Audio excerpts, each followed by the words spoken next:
And welcome to the One Life Church devotional series where we cover the entire Bible in 20 months. Well, today's chapters are Judges 21. We wrap up the book of Judges and Mark chapter 6. Now, if you thought yesterday's chapter was weird, today is almost as bad. So remember, the Benjamites were almost wiped out. 600 guys left, and Israel was really distressed.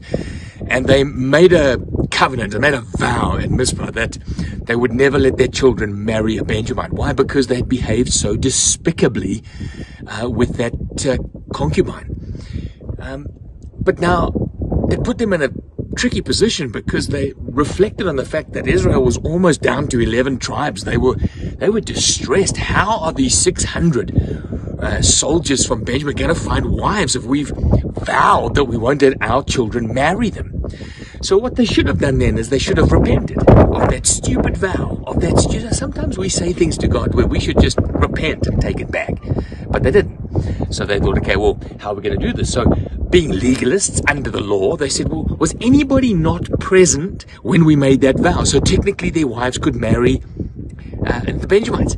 They found this little tribe called Jabesh Gilead, and they went there and they just obliterated every single one except the virgin girls. There was only 400 of them. They came back, after doing that despicable thing, and said, look, we're still short 200 women for these other men. And so again, they should have just repented there and just said, let's just stop and ask God for his forgiveness. But they didn't. They set up this stupid little charade at Shiloh where they said, look, I'll tell you what you do. We're going to kidnap, to tell the Benjamites, kidnap 200 girls and take them as your wives. Now, I'm assuming, reading between the lines, some of these girls really wanted to be kidnapped, but let's assume they didn't. How stupid. The book of Judges ends with an unrepentant Israel making plans to cover their previous sins. That's the problem with sin. You get deeper and deeper into it. God's answer is repent, man. Stop these stupid games. Anyway, we move to Mark chapter 6 now, and I'm back in my dockyard with all my boats. Why? Because Mark chapter 6 has another story in the Bible about boats. You would be amazed. You should take the sport up. It's brilliant. Anyway, so Jesus is feeding the 5,000. He sees they're like sheep without a shepherd, and he puts his disciples on a boat. Now remember, the context here is John the Baptist has just been beheaded. That's the beginning of the chapter. There's fear around. He feeds the people in the midst of all this fear, and he says to his disciples, get on a boat, go across, and he's going to walk around the lake spending time with the Lord. Anyway, a wind gets up, a storm gets up. It's pretty windy right now, probably just like this. He sees his disciples struggling, and he walks across the water towards them. This just makes things worse for them. They think they're seeing a ghost. And immediately he spoke to them, and he said, take courage, it is I, don't be afraid. Then he climbed into the boat with them. The wind died down. They were absolutely astonished. Wind is calmed.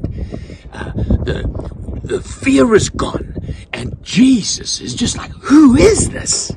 They're absolutely astonished. And basically, this verse goes on to say that they were utterly amazed because they had not understood the story of the reason behind the loaves and the fish. What has the loaves and the fish got to do with Jesus calming a storm? It says that they didn't understand the loaves and the fishes, and their hearts were hardened. There are a couple of things I'd like to lift out of that story. The first is, when Jesus says, don't be afraid, he assumes, he says, don't be afraid, it is I, and he climbs in the boat. The way you handle fear is you see Jesus and you get him in your boat. I think on that for a while. But back to this issue of they were perplexed because they didn't understand the loaves and the fishes. You see, just previous, he had made this amazing miracle, and yet the disciples seem to have missed the point that this is God over the cosmos, over the elements, over everything. And when you don't appreciate that, when you don't understand that God intervenes, your heart gets hard. If you take the wonders of God lightly, your heart gets hard. The way we stay with soft hearts and in the presence of God and His miraculous is to thank Him for and to appreciate all the interventions and miracles that He engages in our lives. And so these disciples, because they sort of just took it for granted that He could feed 5,000, when he walked on water and calmed the storm, they were absolutely mesmerized and terrified.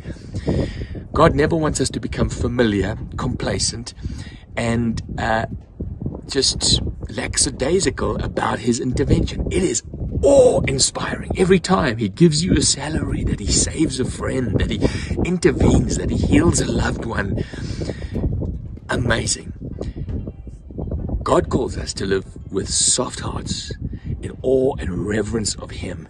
And every miracle that we acknowledge as of His, we grow in our faith and we grow in our response to Him.